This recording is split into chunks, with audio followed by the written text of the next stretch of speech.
My name is Sophia Miller. I'm 26 years old, and this is the story of how my family betrayed me and tried to erase me from the future my father built for me. Before I dive into the ugliness, let me tell you about the good times, because there were good times. I grew up in Maplewood, Ohio, a quiet little town with 2 stoplights, a diner that served the best cherry pie in the county, and neighbors who actually knew your name. My father, Robert Miller, owned a small print shop on Main Street. It wasn't glamorous. He made business cards, wedding invitations, and flyers for school events, but it paid the bills and people trusted him because he was honest. Some of my earliest memories are of standing on a wooden stool in that shop, watching the big, old Heidelberg press rumble and click as it spat out colorful posters. Dad would lift me up onto his shoulders, tap my nose with ink-stained fingers, and say, "One day, Sophie, this will be yours. You've got the eye for detail." I didn't know what that meant at the time, but I never forgot it. My mom, Linda, was the glue at home. She was the type who packed lunch bags with notes inside, little reminders like, "You're my sunshine," or "Don't forget, you're smart no matter what." We weren't wealthy, but we were steady. Every Friday, Dad would bring home takeout from Tony's Pizza. We'd watch a movie in the living room, and for that night, nothing in the world could touch us. But here's the thing about families. The cracks don't show up all at once. They creep in slow, like water leaking under a door. When I was 12, my mom got sick, cancer. It hit fast, and by the time anyone realized how bad it was already too late. She passed away within the year, and I swear that's when everything started to shift. Dad tried his best to keep the family together, but grief has a way of softening some people and hardening others. For him, it was both. He worked longer hours at the shop, buried himself in invoices and machines, and came home late most nights. He didn't mean to pull away, but he did. That's when Karen entered the picture. She was the new receptionist at the doctor's office, a widow herself, with a smile that seemed just a little too perfect. I didn't trust her from the start. I was only 13, but something about her felt fake, like she was performing kindness instead of living it. Within a year, Dad married her. Just like that, Karen was my stepmother. At first, she pretended to care. She'd braid my hair before school, take me shopping for clothes I didn't even like, and put on this sugary voice whenever Dad was around. "Sophie, sweetie, let's do girl things together." But the second we were alone, that sweetness vanished. Her eyes would harden, and she'd let little comments slip. "Your mother was probably too soft on you," or "Don't think everything will just be handed to you because of your dad." It was subtle, and I doubted myself at first. Maybe I was just being a jealous kid, maybe she was trying, but deep down, I knew. She didn't see me as a daughter, she saw me as an obstacle. Things got worse when her son Tyler moved in. He was a year older than me, loud, careless, and spoiled in ways I couldn't even believe. He wrecked his first car within months and laughed it off. Meanwhile, I was saving babysitting money for college textbooks.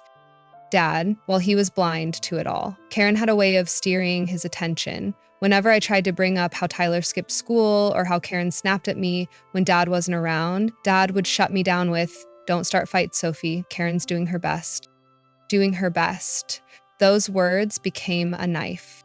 By the time I was in high school, I felt like a stranger in my own house. Karen redecorated everything, replacing Mom's lace curtains with heavy drapes, tossing family photos in the attic, even selling the old rocking chair my mom used to read to me in. I'd walk through the front door and feel like I was trespassing.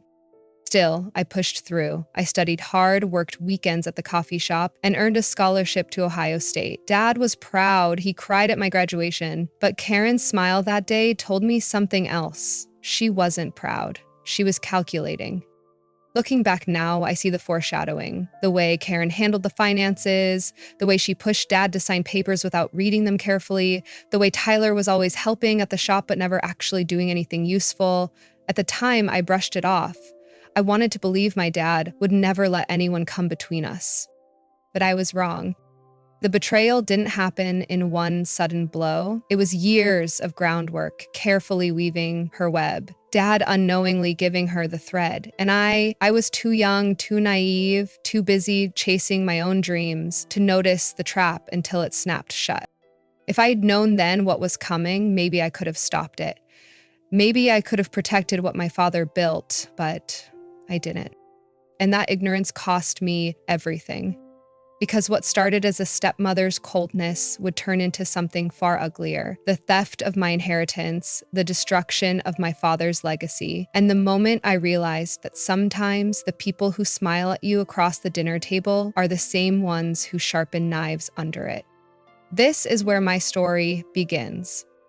I always thought the print shop would be my safe place, even after Karen moved in and started folding herself into every corner of our lives. For a long time, I convinced myself nothing had changed. Whenever I came home from college on weekends, I'd push through the glass door, drop my bag on the counter, and breathe in that familiar smell of paper dust, ink, and hot metal. Dad would light up from behind the register like a kid on Christmas morning, pull me into a hug, and brag to whoever was waiting that his daughter was the real brains of the operation. He said it half joking, but I could tell he meant it. That pride was the thread I held on to when everything else started to unravel. Karen, though, she knew how to cut threads without anyone noticing. At first, it was little things. She'd accidentally schedule a dentist appointment for Dad during the same weekend I was supposed to come home, or she'd tell me Dad was swamped with orders and couldn't step away, so maybe I should just stay on campus and study. Whenever I did manage to be there, she'd hover in the background, making comments sharp enough to sting but subtle enough that Dad didn't pick up on them. "Don't stay too late at the shop, Sophie. Your dad's not getting any younger, you know." Or maybe you should think about your own future instead of hanging around here. Tyler was no better. He treated the shop like his personal hangout spot, bringing friends in after hours, slouching behind the counter like he owned the place. Dad would laugh it off, boys will be boys, while I seethed. I knew Tyler didn't care about the shop. He didn't care about Dad. To him, it was just another place to sponge off people's hard work. The first real shift came one Thanksgiving. I'd come home early to help Dad prep the holiday orders, and I overheard Karen on the phone in the back office. She didn't know I was there. Her voice was low but sharp. "Yes, once everything is signed, Tyler will be covered. No, she won't be a problem. Robert still sees her as his little girl, but trust me, I know how to manage her." I froze. My heart hammered so loud, I thought she'd hear it through the wall. "She won't be a problem." She? Me? I wanted to storm in, demand answers, but I couldn't move. I was 20 years old, shaking like a kid again, and for the first time, I realized just how much power Karen had over the house, over Dad, over everything. That night at dinner, Karen smiled at me across the table like nothing had happened. She even passed me the mashed potatoes with a cheerful, "Eat up, Sophie." And Dad sat there grinning, oblivious, bragging about how Tyler was really stepping up at the shop. I felt like I was losing my mind. The tension only grew after that. Every visit home felt like walking into enemy territory. My old bedroom had been redecorated without anyone asking me, Karen style, heavy and suffocating. My mother's pictures were completely gone from the living room, replaced with framed shots of Karen and Tyler at cookouts and graduations. When I asked Dad where Mom's photos had gone, he rubbed his temples and said, "Don't start, Sophie. Karen's just trying to make the house feel like home for everyone." Everyone but me. The worst part was, Dad still believed everything was fine. He still called me his partner at the shop, still told me he was proud, still said things like, "One day this will all be yours." But each time he said it, I could see Karen's tight smile in the corner of my eye. I could feel Tyler's smug little smirk, like he already knew something I didn't. And deep down, I started to fear they were right. The unease followed me everywhere. I'd sit in class and zone out, replaying Karen's voice on the phone. I'd walk across campus and wonder if Dad was signing something that would change everything, without even realizing it. I tried to tell myself I was imagining it, that I was paranoid, but the knot in my stomach wouldn't go away. Then, one weekend in my junior year, Dad handed me an envelope with a proud smile. "This is for you, Sophie, a little help with school." It was a check, but the signature at the bottom wasn't his, it was Karen's. Something inside me cracked. That was the moment I knew, without a doubt, that she had her hands in everything. His money, his business, his decisions. And if she had that much control, then my future wasn't safe. I didn't say anything that night. I smiled, thanked Dad, and tucked the check away like it didn't feel like blood money. But as I lay awake in my childhood bed, staring at the ceiling Karen had painted beige, I knew I couldn't ignore it anymore. The house wasn't my home. The shop wasn't my sanctuary. My father wasn't fully mine anymore. And Karen was tightening her grip. I didn't know it yet, but the first betrayal was already being set in motion, and when it came, it would hit like a blade I never saw coming. The first major betrayal didn't come all at once. It crept in like mold, spreading in places I couldn't see until suddenly it was everywhere. It was the summer after my college graduation. I had a degree in business management, and this fire inside me to finally step into the shop full time, to prove to Dad that all those years of late night studying and weekend shifts meant something. I wanted to expand, to bring in new clients, maybe even set up an online ordering system. Dad had always joked that he was stuck in the paper age, and I was determined to drag Miller Printing into the future. For a while, things felt right. I spent those first weeks working side by side with him, going over invoices, learning which suppliers gave him the best deals, and sitting in on meetings with longtime clients. He still called me partner, and I believed it. I thought the foundation was unshakable. But Karen had other plans. One afternoon, I walked into the office and found her at Dad's desk, sorting through a thick stack of papers. She looked startled when she saw me, like a kid caught with her hand in the cookie jar. "Oh, Sophie," she said quickly. "Your dad just asked me to help with some filing."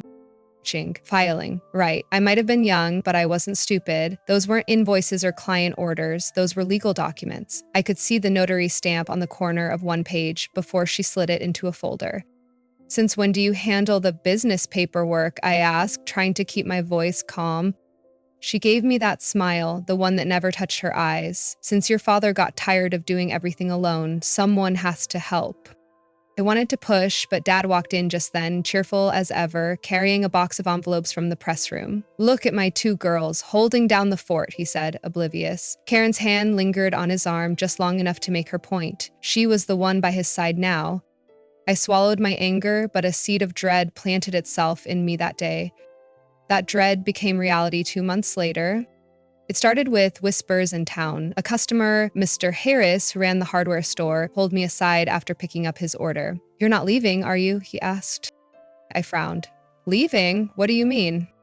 "Well, Karen said the shop might be changing hands soon," said Tyler, stepping up. My stomach dropped. I laughed it off, telling him he must have misunderstood, but the second he left, I stormed into the office. "Dad, what's going on?" I demanded. "Why are people saying Tyler's running the shop?" Dad looked up from his paperwork, confused. "What? No, that's not true. Tyler helps out sometimes, but this place, this is ours, Sophie." But Karen, standing behind him with her arms crossed, said smoothly, "Robert, honey, don't be upset. People just like to gossip. I might have mentioned Tyler's been learning the ropes. You know how small towns are." Her tone was calm, but her eyes were daring me to challenge her. I wanted to scream, to shake Dad awake, but he looked so tired, so sure that everything was fine, that I swallowed it down, for his sake. Then came the real blow. A few weeks later, Dad collapsed in the shop, just fainted, right there between the copier and the paper cutter. I called 911, rode with him in the ambulance, and sat by his hospital bed, holding his hand as he drifted in and out. The doctors said it was exhaustion and stress, nothing fatal, but he needed rest. While Dad slept, Karen slid into the hospital room with a folder under her arm. She sat in the chair across from me, crossed her legs, and opened the folder like she was reviewing a menu. "What are you doing?" I whispered, not wanting to wake him. "Taking care of business," she said coolly. "Robert needs someone reliable to manage things while he recovers." "That's me," I snapped. "I'm his daughter. I've been here since I was a kid. This shop is my future." Karen didn't even flinch. She pulled out a document and tapped her perfectly manicured nail against it. "Not according to this." I snatched it from her before she could stop me. It was an amendment to Dad's will. My name, which had been there alongside his in the original draft I'd seen years ago, was gone. In its place, Karen Miller and Tyler Reynolds. The blood drained from my face. "What the hell is this?" "Language, Sophie," she said softly, smirking. "Your father signed it last month. You were too busy running around with your college friends to notice." "He would never." "He already did." Her words hit me harder than a slap. I stumbled out of the room, shaking, clutching the paper like it was proof that my whole life had been stolen in the span of a signature. When I confronted Dad later, he looked bewildered. "I don't remember signing that. he said weakly. Karen handles most of the paperwork these days. She said it was just updates. Updates. My inheritance erased with a pen stroke I hadn't even seen happen. That night, I sat alone in the hospital cafeteria, staring at the vending machines until the numbers blurred. Everything my father had promised me, everything I'd worked for, was slipping away, and no one, even him, seemed to realize it. I knew then that this wasn't just Karen manipulating situations anymore. This was theft. This was betrayal. And it was only the beginning. After the hospital scare, I thought maybe Dad would finally see it. I thought maybe lying in that bed with wires strapped to his chest would make him realize who had really been looking out for him all along. I thought he would remember that it was me, not Karen, not Tyler, who called the ambulance, who held his hand, who didn't leave his side. But when he came home, things only got worse. Karen turned the house into her fortress. She hovered over Dad constantly, doling out his pills, deciding what he ate, screening every phone call. If I tried to speak to him alone, she was suddenly in the room with a tray of tea or just checking in. Tyler strutted around like the heir apparent, tossing his car keys on the counter, making loud phone calls about expanding the business to friends who laughed on the other end. The shop was the biggest shift. For years, it had been mine and Dad's sanctuary, our shared heartbeat. Now it felt foreign. Karen started spending more time behind the desk than Dad himself, and Tyler was suddenly on payroll, even though all he did was lean on the counter and flirt with high school girls who came in to pick up yearbook posters. One afternoon, I came in to review invoices, only to find Karen in Dad's office with Tyler, going over numbers I'd never even seen. When I walked in, Karen didn't even look up.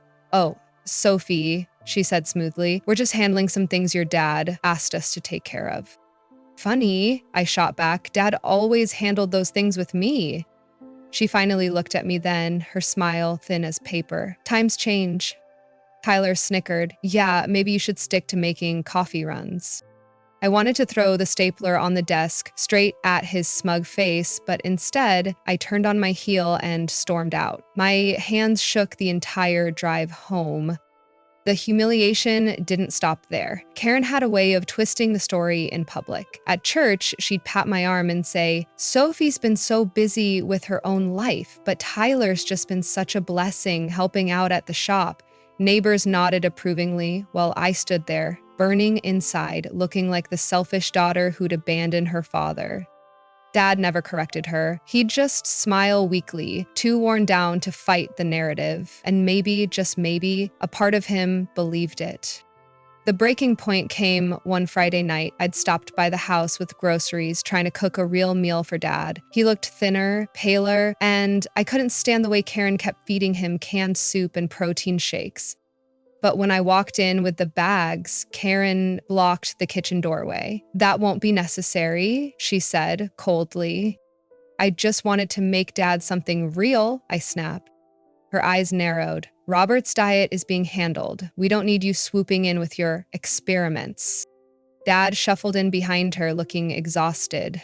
"Sophie, please, let's not argue. Karen's just trying to help." The words hit harder than a slap. Karen folded her arms, triumphant.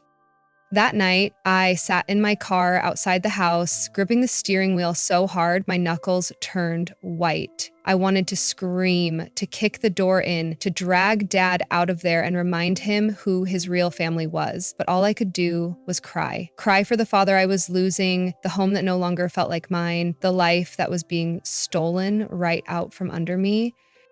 The town, of course, saw none of this. To them, Karen was the dutiful wife, Tyler the eager stepson, and me, the absent daughter, too focused on her own ambitions to care for her dad. She made sure that's how it looked. The worst humiliation came when I discovered what Karen had done with Mom's things. One evening, I slipped into the attic, hoping to find the box of photos and keepsakes Dad had promised me when I was a kid, but the boxes were gone, every last one. When I confronted Karen, she didn't even blink. "Oh, those? I donated them. Old clutter doesn't belong in a fresh start." "Clutter?" I choked out. "Those were my mother's memories." She shrugged. "You'll make new ones." Dad, standing beside her, rubbed his temples. "Sophie, please. It's just stuff. Just stuff." That night, I realized I had no allies left in that house, not even him. The next few months blurred together in a haze of humiliation and helplessness. Karen and Tyler took over more and more of the shop while Dad faded into the background. Customers who'd once looked me in the eye now went straight to Karen with their orders. Tyler started introducing himself as co-owner, and every time I tried to fight back, I was painted as the bitter, overreacting daughter. I hit my lowest point one morning when I walked into the shop and found the sign on the door had changed. Instead of Miller Printing, it now read Miller and Reynolds Printing. Reynolds, Tyler's last name. It felt like a knife through my chest. I drove home that night, shaking, my vision blurred from tears. I locked myself in my room, curled up on the bed, and whispered to myself over and over, "They can't erase me. They can't." But deep down, I was terrified they already had. Still, even in that pit of despair, something stubborn flickered inside me, a tiny ember of defiance. Because if Karen thought I was going to roll over and let her steal everything my father built, if Tyler thought he could swagger his way into my legacy, then they didn't know me at all. The fight wasn't over, not yet. If part 4 was the unraveling, part 5 was when the whole thing collapsed on top of me. I thought I had lost so much already. The shop, my mother's memory, my father's attention. But I had no idea how much further I could fall. The first blow came with the bank. One morning, I went to withdraw money from the joint account Dad had set up years ago to help cover my school expenses and emergencies. It wasn't much, but it was security. Except when I slid my card in, the screen blinked back, insufficient funds. I tried again, same result. Heart pounding, I walked inside and asked the teller to check. She looked uncomfortable, glancing at her screen before saying, "I'm sorry, Miss Miller, but your name has been removed from this account. It's under Robert Miller and Karen Miller now." I stood there frozen, the line of people behind me shuffling impatiently while my face burned red. Removed, like I had never mattered. When I confronted Dad that night, he looked genuinely confused. Karen said it was just to make things easier, less paperwork. "Less paperwork?" I snapped. "Dad," she erased me. Karen stepped in, calm as ever. "Sophie, you're an adult now. You need to be independent. You can't expect your father to support you forever." It wasn't about support. It was about being erased, cut out piece by piece until I barely existed in my own family. But Dad just sighed, too tired to argue, and the conversation ended with me storming out while Karen smirked in the doorway. The second blow was the shop itself. I'd tried clinging to the routines Dad and I had built, checking orders, balancing the books, but it didn't take long for Karen and Tyler to shut me out completely. I showed up one morning only to find the locks had been changed. A handwritten sign taped to the glass door read, "Authorized personnel only." My name wasn't on the list. I pounded on the glass until Karen came out, arms crossed, Tyler grinning behind her like he won a prize. "This is still my father's shop," I shouted. Karen's smile was icy. "Your father asked us to keep things running smoothly while he rests. You're only making it harder on him." Tyler leaned against the frame, smirking. "Maybe it's time you moved on, Sophie. Not everything revolves around you." My hands shook so badly I had to shove them into my pockets to stop myself from slapping that smug grin off his face. I left before I could break the glass door, but as I sat in my car, staring at the sign, I felt like my entire identity had been locked out along with me. The final blow came at home. It was a Saturday, and I decided I couldn't keep quiet anymore. I was going to sit down with Dad, face to face, and make him see what was happening. But when I walked into the living room, I stopped cold. Sharon and Tyler were sitting with a lawyer. Papers were spread across the coffee table, and my dad, was signing them. "What is this?" I demanded, my voice shaking. Karen didn't even look startled. She glanced up calmly and said, "We're finalizing some protections for the business. Nothing you need to worry about." I snatched one of the papers before she could stop me. The words swam in front of my eyes, but one line burned into me like fire. Transfer of controlling interests, Robert Miller to Karen Miller and Tyler Reynolds. My knees nearly gave out. "Dad, you can't," I turned to him, desperate, pleading. "You told me this shop was mine. You promised me." He looked up at me, weary, confused, like he was caught in the middle of a storm he didn't understand. "Sophie, please. Karen said this is just for now, to keep things safe." Safe. Karen's hand rested on his arm, her nails digging in just slightly. Robert, don't upset yourself. She'll come around. Come around. I dropped the papers, tears stinging my eyes, and stumbled out of the house. That was the night I hit rock bottom. I drove aimlessly for hours, ending up parked by the old football field where Dad used to take me to watch the 4th of July fireworks. I sat in the dark, gripping the steering wheel, sobbing until my throat ached. I had nothing left. No shop, no savings, no mother's keepsakes, no place in my father's house. For the first time, I wondered if Karen had won completely. If Tyler had actually stolen the future I'd been promised since I was a little girl, sitting on Dad's shoulders in the print shop. But here's the thing about rock bottom. Sometimes it forces you to look up. Because as I sat there in the dark, a thought flickered through me like a spark. Karen had played me as powerless. Tyler treated me like I was nothing. But deep down, I knew the truth. I was smarter than both of them. I had grit. I had patience. And if they thought I was just going to disappear quietly, they didn't know me at all. That tiny ember of defiance, barely aglow, kept me alive that night. Because I realized I wasn't done yet. Not by a long shot. Rock bottom lasted longer than I care to admit. For weeks, I drifted like a ghost through Maplewood, avoiding the shop, avoiding my father's house, avoiding the sympathetic looks from neighbors who probably believed Karen's version of events. I rented a small apartment above the laundromat on Main Street, the kind with thin walls and buzzing lights, and worked shifts at the diner just to cover rent. It wasn't glamorous, but at least it was mine. Still, every night when I closed my eyes, I saw that sign, Miller and Reynolds Printing. It burned like a brand on my chest. I kept telling myself I was powerless, that Karen had won, but the ember of defiance from that night at the football field never really went out. It just waited, glowing quietly, until someone came along and gave it oxygen. That someone was Mrs. Parker.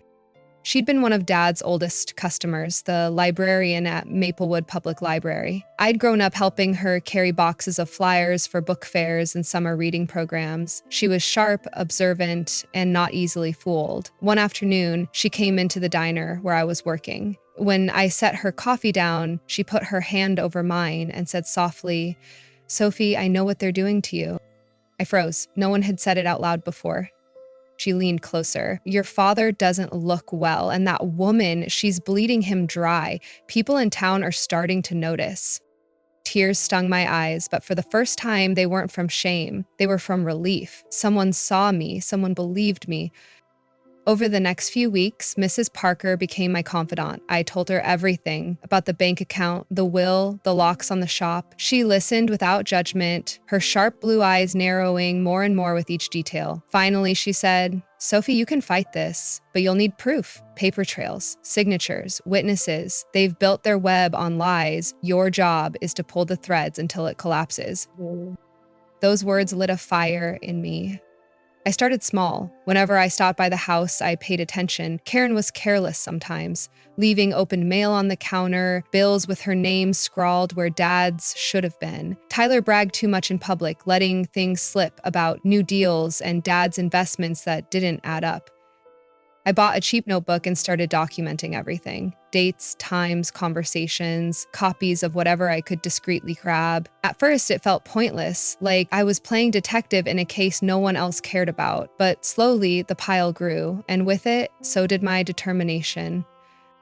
The real turning point came one night when Dad called me out of the blue. His voice was weak, almost slurred, and it sent a chill through me. "Sophie," he murmured, I don't remember signing half these things. Karen says I did, but I don't know." My heart clenched. He was finally admitting it, what I'd feared all along. "Dad, listen to me," I whispered urgently. "Don't sign anything else. Promise me. I'll help you, okay? I'll fix this." Before he could answer, I heard Karen's voice in the background. The line went dead. That was when I knew time was running out. Mrs. Parker introduced me to a local attorney, Mr. Harris, who had known my father for years. He remembered when Miller Printing was just a tiny corner shop. When I told him what had happened, he frowned deeply. If she manipulated him into signing documents while he wasn't fully aware, that's fraud. But we'll need solid evidence, dates, witnesses, inconsistencies. "I have a notebook," I said, sliding it across his desk. He flipped through it, nodding slowly. "This is a start." For the first time in months, I felt like I wasn't screaming into a void. I had an ally, a plan. The next weeks became a blur of quiet preparation. I combed through old records, comparing signatures, Dad's real ones against Kieran's shaky forgeries. I tracked down suppliers who'd noticed strange changes in billing. I even convinced one of the shop employees, a timid woman named Denise, to admit that Kieran had pressured her into lying about who authorized orders. Piece by piece, the puzzle came together. Of course, Karen noticed my renewed presence. One afternoon, I stopped by the shop under the excuse of dropping off a coffee for Dad. She intercepted me at the door, her smile sharp as glass. "You're wasting your time, Sophie," she said quietly, so the customers inside couldn't hear. "You've already lost. Do yourself a favor and move on." I met her gaze, steady for the first time in years. "No, not this time." Her smile faltered just slightly, and I clung to that tiny crack like a lifeline. Because the truth was, I wasn't the scared little girl she thought I was anymore. I was gathering my weapons, I was preparing my case, and for the first time since my mother died, I felt like I was standing on solid ground again. Karen and Tyler thought they'd buried me at rock bottom, but what they didn't know was that rock bottom is where you find bedrock. And from bedrock, you can build an empire, or in my case, a war. The turning point wasn't just realizing I could fight, it was realizing I would. And I wasn't planning to lose. Revenge didn't come like a lightning strike. It came like rain, drop by drop, soaking the ground, until one day the whole thing gave way in a flood. After meeting with Mr. Harris, I knew I couldn't take Karen and Tyler head on. Not yet. They were too entrenched, too smug, too confident in the story they'd built around themselves. If I charged in empty-handed, I'd lose again. So I learned patience. I learned to move in shadows. The first win was small but powerful. One evening, while Karen was distracted at church committee, I stopped by the house to check on Dad. He looked thinner than ever, his hands trembling as he tried to sign a check. I slid the pen out of his grip gently. "Dad, you don't have to do this right now." His eyes filled with tears. "I don't even remember what I'm signing anymore, Sophie." That was all I needed. I pulled out my phone and hit record. His voice, shaky and confused, filled the room. "Karen keeps giving me papers, and I don't know what they're for." Proof, real, undeniable proof. The next win came at the shop. I convinced Denise, the timid employee Karen had bullied, to sit down with Mr. Harris. She was terrified at first, but when I promised I'd protect her job once this was over, she agreed. On record, she admitted Karen had pressured her to backdate invoices and forge initials on contracts. Another thread in Karen's web snapped. But the sweetest victory came courtesy of Tyler's arrogance. He'd always been careless with his mouth, bragging in front of anyone who would listen. One night at the Rusty Nail, the local bar, I sat 2 tables behind him, hood pulled low, nursing a Coke while he downed beers with his friends. Loud enough for the whole bar to hear, he bragged, "Once the old man's gone, the place is ours. Karen's already got the papers lined up. Sophie's screwed, and she doesn't even know it." I hit record again. He didn't even notice. When I sent the clip to Mr. Harris, he smiled for the first time. "This is gold, Sophia. Arrogance always leaves a trail."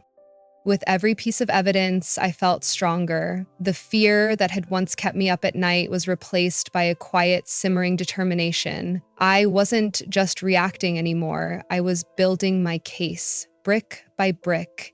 And for the first time, Karen started to notice. One afternoon, I walked past the shop window just as Karen stepped outside. Her perfect smile slipped the second she saw me. She walked up slowly, her heels clicking on the pavement. "You think you're clever, don't you?" she hissed under her breath. I leaned in, lowering my voice. "I don't think. I know." For the first time, her eyes flickered with real fear, just for a second, but it was enough to keep me going. The suspense built day by day. Mrs. Parker slipped me copies of library event orders that Karen had overcharged for. Denise handed over old emails where Karen signed Dad's name. Tyler's drunken bragging became town gossip, spreading faster than he realized. And Dad, sweet, broken Dad, was starting to see through the fog. He'd call me late at night, whispering like a child, "Sophie, I don't trust her anymore. I don't trust him either. What do I do?" "Hold on, Dad," I whispered back. "Just hold on. I'm almost ready." By then, Karen could sense the shift. She tried harder to isolate Dad, keeping him out of sight, telling neighbors he was resting. But Maplewood was a small town, and whispers spread. People started coming to me quietly, customers, neighbors, even one of Dad's old poker buddies, saying they'd noticed things too. Karen paying bills from accounts that didn't belong to her, Tyler flaunting money he never earned. The tide was turning. My first real strike came at a town council meeting. Karen had pushed to sponsor the summer festival under Miller and Reynolds Printing, trying to cement their new brand. I stood up during the open floor session, holding copies of the original Miller printing registration signed by my father and the new fraudulent paperwork with Karen's shaky forgery. "This business was built by Robert Miller," I said clearly, my voice shaking but strong, "and it's being stolen." The room buzzed. Council members exchanged uneasy glances. Karen's face went white, then red, then back to that frozen smile. Tyler muttered something under his breath, but the damage was done. For the first time, the community saw cracks in their story. It wasn't the final blow. Not yet. But it was a cut. And cuts bleed.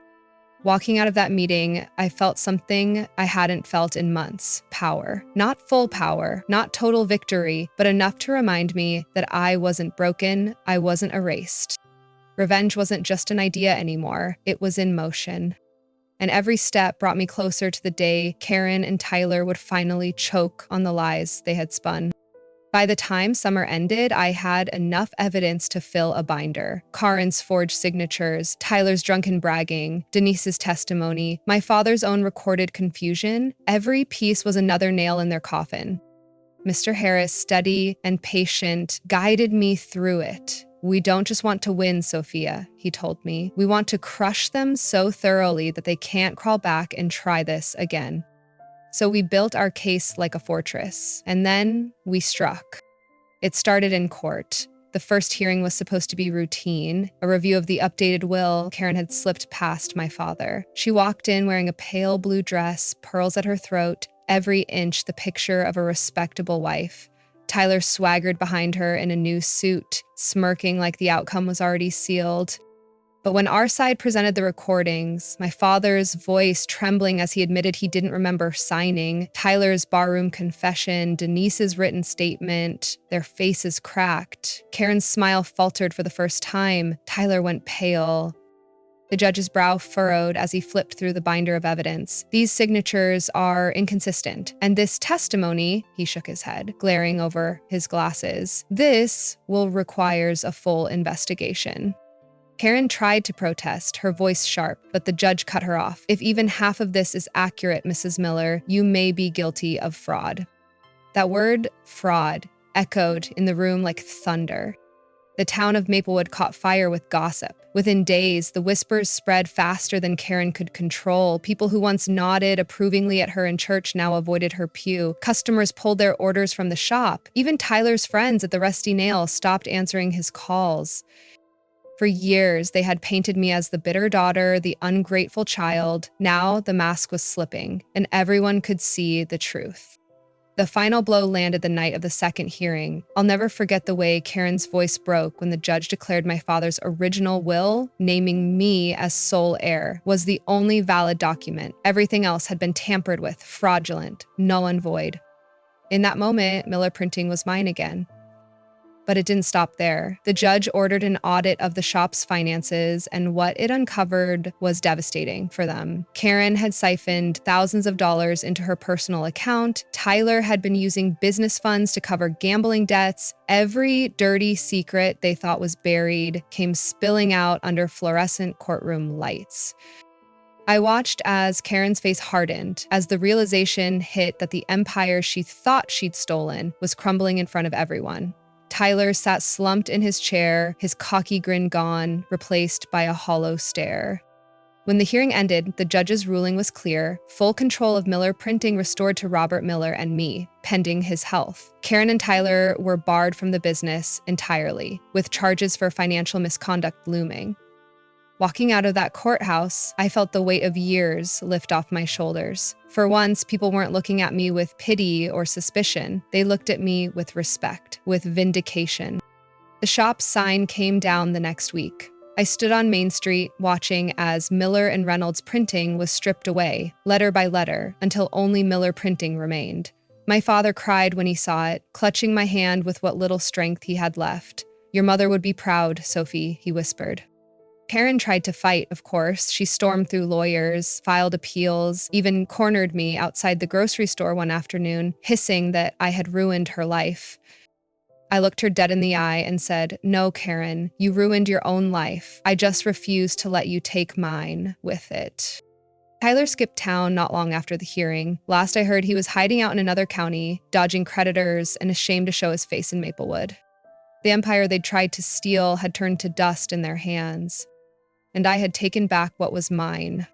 The revenge wasn't loud or flashy. It wasn't about screaming or throwing punches. It was about patience, about gathering every thread of truth and weaving it into a net so tight they couldn't escape.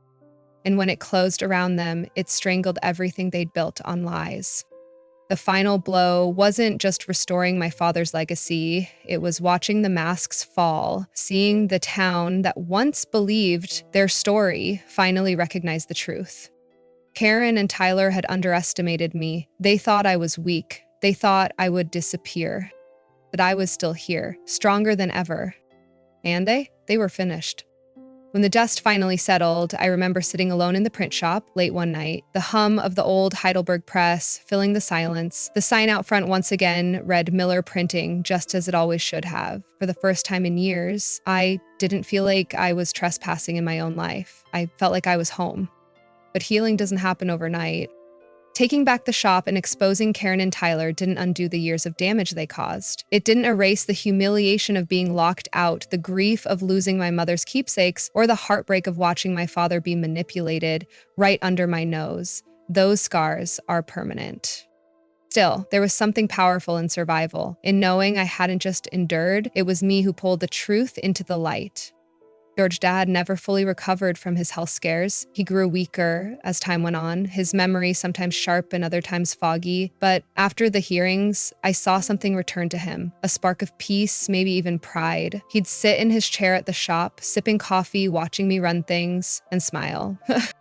"You were always meant for this, Sophie," he told me one morning, his voice thin but steady. "Your mother knew it. I knew it. I'm sorry I let it slip away for a while." I squeezed his hand, tears filling my eyes. "You didn't let it slip, Dad. Someone tried to take it, but we got it back." And we did. Karen avoided me in town after the court rulings. Every time I caught a glimpse of her at the grocery store or post office, she'd turn sharply and leave, as if even breathing the same air as me burned. Tyler never came back to Maplewood. The shop's customers slowly returned, one by one, many of them apologizing for believing Karen's lies. I didn't hold it against them. She was convincing. That was her talent. But the truth had a way of sticking. Rebuilding wasn't easy. The shop's finances were a mess after years of Karen's siphoning and Tyler's reckless spending. But I rolled up my sleeves and worked harder than I ever had. I modernized the business like I'd always dreamed. Online ordering, updated equipment, marketing to nearby towns. Slowly, profits grew. The Miller name was trusted again. And maybe that was the sweetest part of all, proving that what my father built and what I was determined to protect was stronger than the people who tried to destroy it. There were nights I'd sit in the shop after closing, flipping through old photos I'd managed to salvage from friends and relatives, pictures of Mom at the picnic table, Dad in his work apron, me perched on his shoulders at the 4th of July parade. Karen might have tried to erase those memories, but she couldn't touch the ones etched into my heart. Sometimes grief feels like an anchor, but in those moments it felt like wings. My mother's presence was everywhere, in the way I organized the counter, in the way I kept fresh flowers near the register, in the pride I felt every time a customer smiled and said, "It feels good to see this place running again." The resolution of this story isn't a perfect happy ending. Life doesn't hand those out neatly. My father's health declined, and eventually I had to say goodbye to him too. But he left this world knowing the shop was safe in my hands, that his daughter hadn't been erased after all. And for me, that mattered more than anything. What did I learn from all of it? That betrayal can come from inside your own home, that the people smiling at you across the dinner table might be sharpening knives beneath it, but also that resilience is a kind of revenge all its own. Karen and Tyler wanted me erased. They wanted me forgotten. Instead, I became stronger, sharper, and far more dangerous than they ever imagined. I didn't just survive their betrayal, I built something better on top of the ruins they left behind. Sometimes late at night, I still replay it all in my head, the good times, the bad, the courtroom victories, the tears I shed alone in my car, and I wonder, was it worth it? Did I really win? The answer is yes, because winning isn't about destroying your enemies completely, it's about refusing to let them destroy you.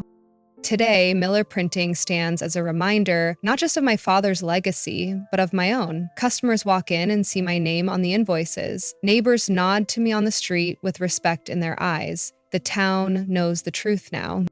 And me? I know who I am. I'm Sophia Miller. I'm 26 years old, and this is the story of how my family betrayed me and how I made sure they never forgot the day I took everything back.